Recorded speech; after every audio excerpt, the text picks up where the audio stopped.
প্রথম ম্যাচের পর প্রশ্ন উঠেছিল অনেক, বয়স কি অবশেষে ধরে ফেলছে ক্রিস্টিয়ানো রোনালদোকে? বিশ্বকাপের শুরুটা ছিল বিবর্ণ, গোলহীন। পর্তুগালও খেলেছিল নিজেদের সামর্থ্যের অনেক নিচে, হতাশ হয়েছিল সমর্থকেরা। তবে রোনালদোর মতো কিংবদন্তিরা জবাব দেন কথায় নন, মাঠে। আর সেই জবাবটাই দিলেন উজবেকিস্তানের বিপক্ষে। নিজেদের দ্বিতীয় ম্যাচে মাঠে নেমে শুরু থেকে ছিল ভিন্ন এক পর্তুগাল। ম্যাচের মাত্র ৬ মিনিটেই ইতিহাসের জন্ম দেন রোনালদো।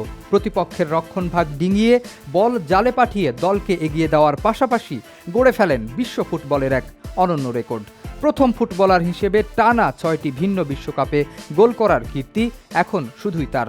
এর আগে ৫টি বিশ্বকাপ গোল করার কীর্তি ছিল লিওনেল মেসির। কিন্তু নতুন এই মাইল ফলকে সবাইকে ছাড়িয়ে গেলেন পর্তুগিজ মহাতারকা।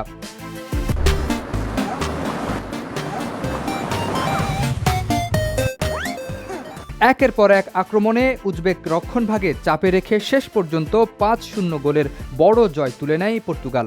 ম্যাচে জোড়া গোল করেছেন রোনালদো, এছাড়া একটি করে গোল করেন নুনো মেন্ডেস ও রাফায়েল লিয়াও।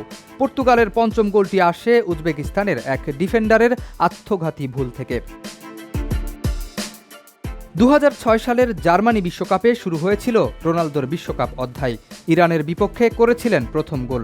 এরপর ২০১০ ও ২০১৪ বিশ্বকাপে একটি করে গোল আসে তার পা থেকে।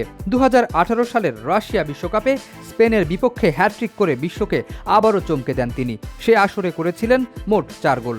২০২২ সালের কাতার বিশ্বকাপে যোগ হয় আরও একটি গোল। আর ২০২৬ সালে এসে লিখলেন নতুন এক মহাকাব্য। সমালোচনা, প্রশ্ন আর সন্দেহ সবকিছুর জবাব এক গোলেই দিয়ে দিলেন রোনালদো।